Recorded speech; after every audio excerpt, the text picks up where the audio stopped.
Hola, bueno, no sé què ha passat, sincerament. S'acaba de... O sigui, acaba de parar. Estic intentant parlar amb el Sergi, aviam si es pot tornar a connectar.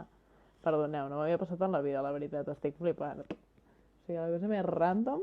Ara, vale, vaig a connectar amb el Sergi un altre cop, perdoneu. O sigui, ha sigut la cosa més estranya. Perdona, Sergi, no sé què ha passat. O Tranquil. sigui, m'ha desaparegut de cop i volta. Estava...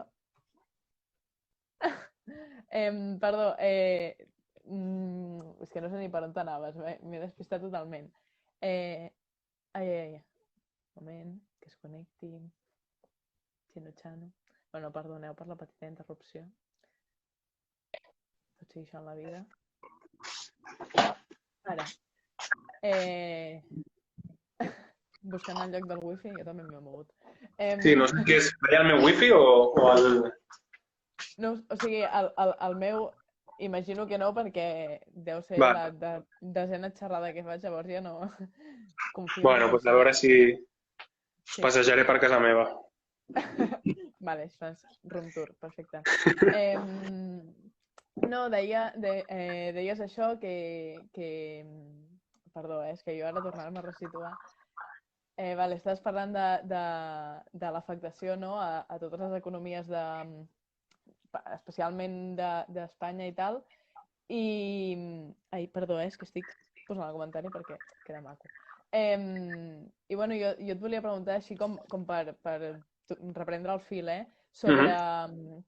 sobre si creus que es podrien plantejar nous o sigui, escenaris com per exemple el del Brexit, per dir-ho així, i si ens podries dir alguna cosa, no?, del monopoli que té l'extrema dreta actualment, sobretot, sobretot tota la línia de discurs de l'euroscepticisme, no? Per exemple, amb Vox es va donar el hashtag aquest que van començar de l'Spanchit, o no sé com cony es deu pronunciar allò, Brexit, no? però sí, era com Brexit, però és Spanchit, no sé, Brexit, sí, Spexit, això, no sé com ho sí. deien. Però que és important, no?, que el discurs euroscèptic, sobretot a Espanya, es veu que està bastant monopolitzat per l'extrema dreta. No sé si ens en pots dir alguna cosa al respecte i sobre la possibilitat de que es donin casos així. A Itàlia, sobretot. Eh, Sí, sí, sí, jo crec que, bueno, jo crec que el Salvini, a veure, no sé, clar, no tinc una bola de vidre, però fa tota la pinta de que guanyarà les eleccions amb un discurs impugnatori de, de com la Unió Europea no està ajudant a Itàlia, no? Mm. I el problema és que, bueno, té part de raó, no? Si el problema de l'extrema dreta és que és capaç de dir part de les coses que diu o de diagnòstic és correcte i capta el cabreig de la gent, l'emprenyament de la gent, el que passa que ho apunta no cap al lloc on ho ha d'apuntar, no? Sinó cap als més dèbils, no? O sigui, al final culpa els immigrants i culpa això, el, el pobre o el més dèbil o el que és d'un altre color de pell, en comptes de, d'alguna forma, apuntar quines són les relacions de classe i de dominació que tenim. No? Llavors clar, és perillós.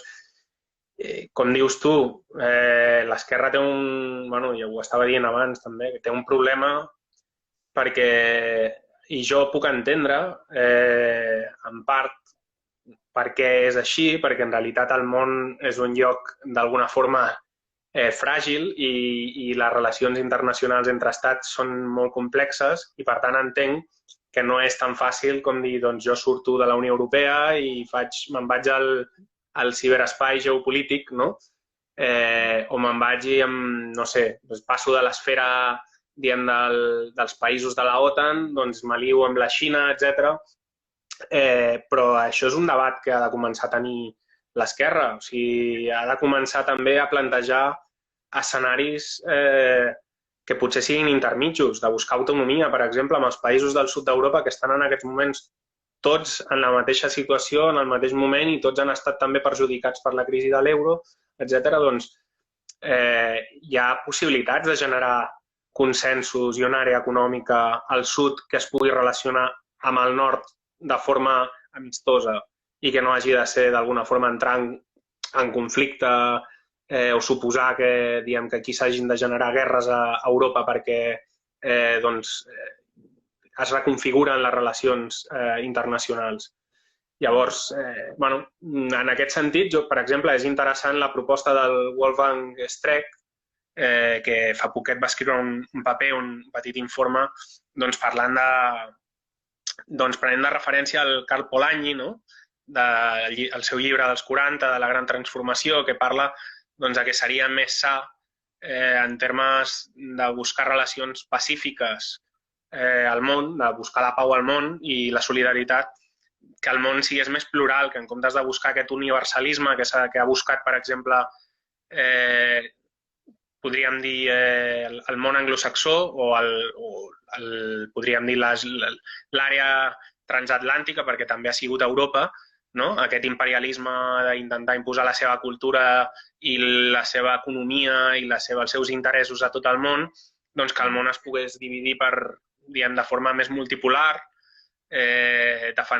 permetent que cadascú tingui,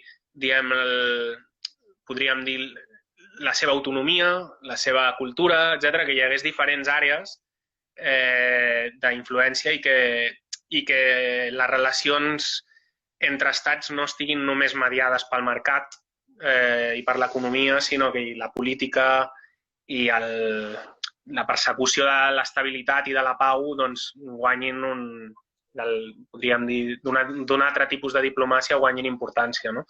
Llavors, la crisi que tenim actual és una oportunitat en aquest sentit. Jo entenc que el que estic dient és extremadament ambiciós i molt difícil, però vaja, el que està clar és que hi haurà un grau de desglobalització i aquesta desglobalització pels problemes que està generant la malaltia, l'epidèmia o la pandèmia que estem vivint, que està afectant també a les cadenes de producció globals, etc., permeten que hi hagi una relocalització de l'economia i de la política i aquesta relocalització pot ser en termes més feixistes o més d'un nacionalisme reaccionari, o si l'esquerra agafa el desafiament, poden ser també més democràtics.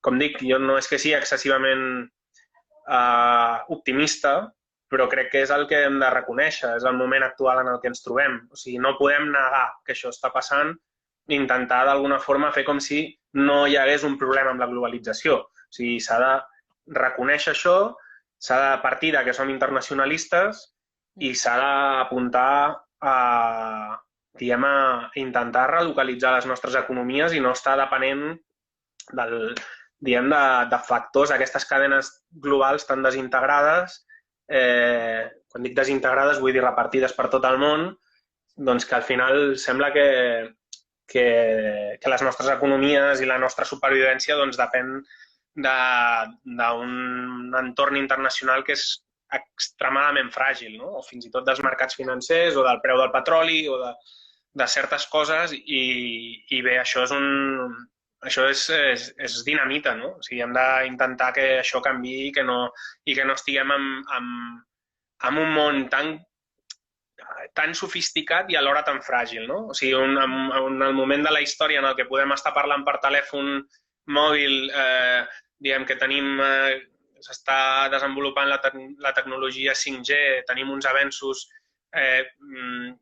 tecnològics i tècnics i mèdics bestials i és un moment en què la pobresa, la desigualtat estan creixent i que una crisi d'un virus que és un virus, diem, letal, però no és la pesta negra, o sigui, no és un virus que estigui matant a un terç de la població, està posant en escac i mat, en mat no, però en escac, com a mínim, el sistema econòmic. Per tant, la fragilitat i la manca de resiliència d'aquest sistema és com per fer-s'ho mirar i és el que l'esquerra ha d'apuntar, de dir, amb la fragilitat del sistema, que gairebé que ens n'anirem a una gran recessió que ni a la Gran Depressió vam tenir, bueno, esperem que sigui menys, però tot indica que serà molt, molt greu. Diem que amb una crisi sanitària que hauria d'haver-se pogut contenir pels mitjans tècnics que tenim i pels mitjans econòmics que tenim, ens passi això, ens ha de fer pensar que hem de canviar el model i de relocalitzar i de ser més resilients. I aquesta resiliència no pot passar per aquest solucionisme tecnològic de Silicon Valley, de controlar-nos a tots per telèfon, etc. No, passa per estructures democràtiques, descentralitzades, per una sanitat, diem, que torni a ser una sanitat propera, humanista, un estat del benestar, una economia local, sobirania alimentària, diem, comunitat, solidaritat als barris, tot aquest tipus de coses que és l'única cosa que ens permetran enfrontar el futur que ve, que és difícil, que és incert. En paraules així una mica breus, recuperar el que vendrien a ser les sobiranies, no? Tant a nivell estatal com a nivell més local. De fet, la Pavitsa, si no recordo malament, ho reclama, no? Que es torni a posar al centre el fet que l'Estat té la sobirania i, de fet, amb aquest llibre, que jo no he llegit massa més de la Pavitsa, també t'ho dic, però amb aquest llibre el que sí que parla molt és d'això, de quina legitimitat té un tribunal com és el Tribunal de la Unió Europea, no?, per parlar de coses que pertanyen als estats i pertanyen a la seva pròpia sobirania. Després et volia preguntar també, així com per entrellaçar un parell de temes, en la Pavitsa es parla del cas grec concretament, el desenvolupa molt i parla sobre les problemàtiques que hi ha internament dins de l'esquerra grega, així com també per relacionar-lo amb una mica de tancament. Si ens vols fer 4 apunts rotllo breus, no cal que t'expedis tampoc perquè dona per molt i que es llegeixin el llibre, no? Que per això està. Però sobre el tema de l'esquerra grega i per què és important, no?, aquesta anàlisi per l'esquerra, sobretot perquè ho tenim més a prop dels països catalans, però en general l'europea. Bé, jo penso que és un punt d'inflexió el que passa a Grècia el 2015, no? Perquè, si recordeu, Podemos acabava de néixer i feia poquet, diem que va ser el 2014, i es presentava a les eleccions a Espanya, no?, com a una força impugnatòria antirègim, etc. I el fet de que es derrotés el govern de Grècia, Syriza, doncs va transformar les perspectives de l'esquerra a Europa i especialment de l'esquerra al sud d'Europa. I per tant és un moment molt important i que crec que s'ha d'estudiar. La crítica del Costas, i el Costas era diputat de Syriza en aquell moment, i ell sempre va defensar que calia preparar-se per si al final hi havia una situació d'ofec i una situació en la que no es deixés d'alternativa i l'única via que es presentés o l'únic futur que es presentés fos la ruïna del país, doncs que s'havia de preparar la sortida de l'eurozona. No se li va fer cas, tampoc es va fer cas, per exemple, a la comissió, l'informe que vam fer des de la comissió parlamentària que va auditar el deute de Grècia, en la que es demostrava també que el deute s'havia construït de forma il·legítima i es podia considerar fins i tot odiós, doncs no es van utilitzar aquests arguments ni es va fer una estratègia en la que es plantegés, com deies, la sobirania estatal per defensar la sobirania popular, perquè al final tenia una força popular molt important aquell govern. O sigui, hi havia la gent donant-li suport. Llavors, va ser una llàstima perquè durant aquells 5-6 mesos de principis de 2015 el govern va continuar pagant el deute religiosament a l'FMI, al Banc Central Europeu, i va anar, podríem dir, perdent el marge de diners que li podia haver permès enfrontar una crisi, diguem, això, el que dic, de sortir de l'euro i de realment tenir els recursos per fer un pla de xoc per reordenar l'economia i sortir-se'n. quan va arribar el juny, diguem, estaven escanyats, no tenien diners ni als ajuntaments ni enlloc, havien pagat fins a l'última pesseta i els van portar a una situació en la que, els bancs estaven en fallida, van fer un tancament bancari, no? La Unió Europea va imposar un tancament bancari perquè no s'enfonsés l'economia i ho va imposar, com dic, la Unió Europea, passant per sobre, podríem dir, del que és la sobirania del govern i del país. I com a resposta, el govern va convocar un referèndum dient si es volia acceptar un nou pla de rescat amb l'austeritat que ve amb el pla, no? O sigui, amb les condicions d'ajustament macroeconòmic, etc. I es va fer aquest referèndum i la gent va votar, diguem, va haver-hi una participació molt alta i el 62% van votar que no volien fer això. Per tant, jo que confio, igual que en el cas del Brexit, en què la gent no és tonta, estic bastant convençut de que la gent, fins i tot podríem parlar de la gent que no té estudis i que a vegades es fan discursos d'aquests més intel·lectualoides, no? De que la gent no sap ben bé el que vota, etc. i tal. Jo crec que en certes coses tan importants com aquesta la gent entén de què va la història i realment aquí la gent va demostrar que sabia quin era el camí a prendre i bé, van votar això i el govern, que el que jo crec que passava és que volia perdre aquest referèndum per tenir, podríem dir, legitimitat com per, diguem, sotmetre's al dictat de la Unió Europea, de la Troika, doncs va perdre i tot i això va acceptar, o sigui, va guanyar el referèndum en contra del que volia i clar, l'Alexis Tsipras en una setmana, el president de Grècia, el primer ministre de Grècia, en una setmana va haver de fer una volta de 180 graus, tot i tenir la força d'un referèndum popular, diguem, d'aquesta mena, va acabar acceptant un tercer pla de rescat que, bé, diguem, es va acabar fa poquet, però va costar-li la reelecció. O sigui, ha estat imposant austeritat durant 4 anys i ha fet que perdi les eleccions i que a Grècia, a part que el país està molt més empobrit, torni a governar la dreta corrupta de sempre, que és podríem dir, nova democràcia, que és com el PP de Grècia. O sigui, diguem que va desaprofitar-se una esperança molt important i una via de futur.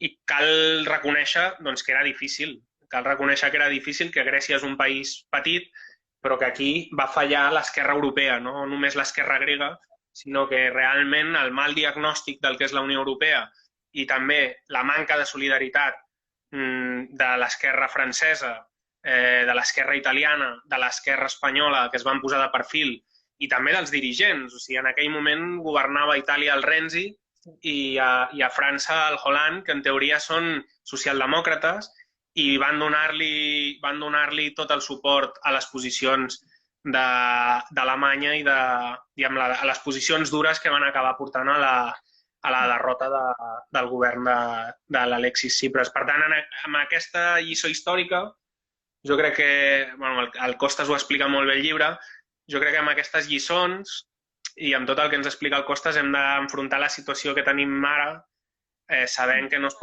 podem repetir les mateixes receptes. O sigui, que hem d'intentar construir, i sempre amb una perspectiva internacionalista, sobiranista i internacionalista, per poder, d'alguna forma, construir horitzons que vagin d'això, més enllà d'aquestes sortides nacionals o que superin, vaja, el que ens està plantejant el feixisme, no? De fet, davant d'aquesta situació de macrodeute en la que es van trobar, no?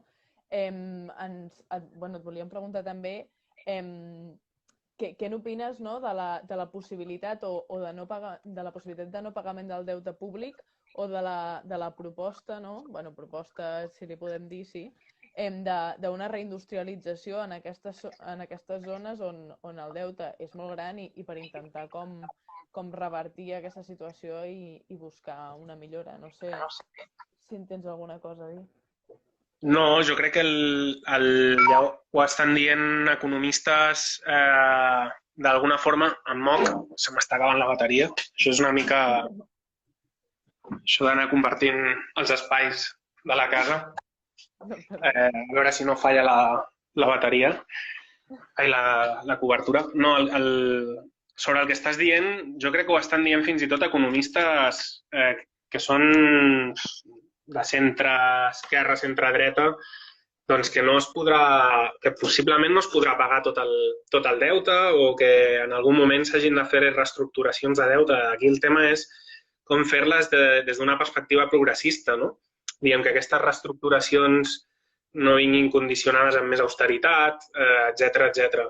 Per tant, diguem, jo crec que està bé seguir, per exemple, la feina de la Plataforma per l'Auditoria Ciutadana del Deute, la feina que fa el Comitè per l'Abolició del Deute Il·legítim o del deute al tercer món, que porta dècades treballant aquest tema.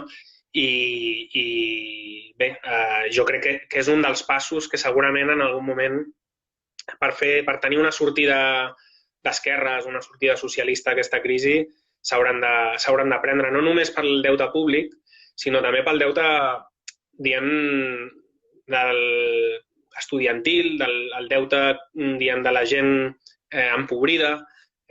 S'hauran d'alguna forma fer jubileus, el que s'entén com a condonacions de deute que ens permetin tenir una sortida que no deixi a la meitat de la societat a fora. No? I sobre el que dius de la reindustrialització, és una mica el que estava dient.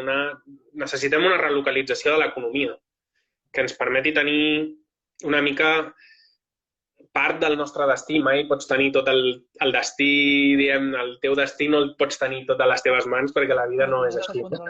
Però que part, com a mínim, tinguem una mica a dir, no?, en el que és les nostres condicions de vida, les nostres condicions materials, i llavors sortir d'un model que ens està venent motos i que no necessitem ser grans consumistes, sinó necessitem una sèrie de coses bàsiques. Necessitem construir comunitat per ser feliços, necessitem, diguem, reorientar les prioritats i que gran part d'aquestes coses es poden fer. Hi ha altres que no, que haurem de comerciar amb l'exterior i hi ha una part de l'economia d'estar oberta a l'exterior. No podem tancar-nos en una autarquia, però hi ha una gran part que la podem relocalitzar i es pot fer millorant les condicions de vida. I jo crec que ho hem de mirar així, perquè és que, si no, les mateixes restriccions de la natura ens ho posaran davant en els propers anys. O sigui, tenim una crisi climàtica que ens acabarà dient prou, no? I, per tant, jo crec que és un tema que l'hem de fer, que no ha de ser una reindustrialització bruta, ha de ser una reindustrialització que sigui una transició ecològica, no? I, per tant, bueno, és una oportunitat tot el que està succeint i alhora una amenaça, no? Però ens ho hem de mirar, diguem, en part, com dic, des del punt de vista positiu, perquè si no, doncs, malament. Sí. Bueno, finalment, així com de forma propositiva també, et volia preguntar una mica la pregunta del millón. És possible una alternativa d'esquerres a la Unió Europea amb un format, òbviament, no idèntic, però amb una mateixa idea, no?, d'una institució supraestatal? Tu creus que existeix la possibilitat d'una alternativa així? Bé, el que us deia abans, jo crec que sí que cal que hi hagi espais d'aliances internacionals. O sigui, espais que siguin fòrums polítics, que siguin espais de coordinació de polítiques internacionals, etc. Però han de ser federalistes i entenent el federalisme de quelcom que comença des de la base, des de la sobirania popular. El federalisme que ve podríem dir, de Pi Margall, de Proudhon, no? Un federalisme que té arrels anarquistes, que és des de la llibertat individual i col·lectiva popular, construeix cap amunt i pot acabar fent estructures polítiques que siguin internacionals, federals, etc., però que ha de ser escrupolosament democràtic i tendint a la descentralització, perquè és que si no, al final el que fas és encara que ens diguin que la Unió Europea és federal o intenta ser federal, no ho és. És una màquina burocràtica que centralitza poder contínuament a Brussel·les, a Frankfurt, etc. I, per tant, és fals que sigui federal. O sigui, hem d'intentar realment construir un federalisme que sigui, com dic, realment des d'una tradició democràtica socialista que no existeix. Quan ens diuen federalisme, aquest federalisme liberal no federa res, o sigui, centralitza. Per tant, jo sí que ho crec, i jo crec en la tradició federalista, però diem, s'ha de transformar molt. És una paraula molt embrutada o molt tergiversada i, per tant, entenc que és un debat que confon, però sí que crec que hi ha certes coses, o sigui, certes polítiques doncs, que s'han de coordinar a nivell continental, a nivell mundial, etc. I no només a Europa, sinó al nord d'Àfrica, que són els nostres veïns, que els tenim aquí al costat. I a vegades, vull dir, també algunes polítiques amb la relació comercial que tenim les haurem de coordinar amb la Xina. I el tema és, doncs, el que deien, quina és la regió d'influència, i això, d'alguna forma, crec que el criteri ha de ser comercial econòmic, o sigui, tenir relació amb qui més relació comercial tens i també de veïntat, no? De ser veïns, o sigui, de que hi hagi afinitat cultural i política. I això, naturalment, el que et surt és els països que tens més a prop. Per tant, per mi són aquests dos eixos que dic, les relacions comercials ens podrien indicar un vector en el que pots construir relacions internacionals i el segon, doncs, les de proximitat, que serien el nord d'Àfrica i el sud d'Europa, no? Però, com dic, sí que crec que ens cal anar més enllà del que són les estructures estatals. Això no vol dir superar els estats com s'està plantejant actualment des del neoliberalisme o des del liberalisme, sinó reconèixer la sobirania popular i construir sobre això, com ja he dit. Sí. Bueno, doncs, per part meva, no tinc més preguntes. Jo crec que ha quedat tot bastant clar, que has fet un repàs molt de tots els punts importants que es comenten al llibre, no?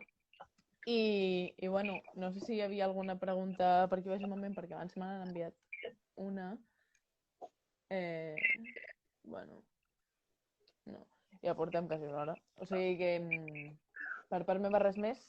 Molt bé. Moltes gràcies per haver accedit a fer això amb nosaltres, que ens ha agradat molt i res. Gràcies a vosaltres. De confinament. Molt bé. Molts ànims. Igualment. Adéu. Adéu.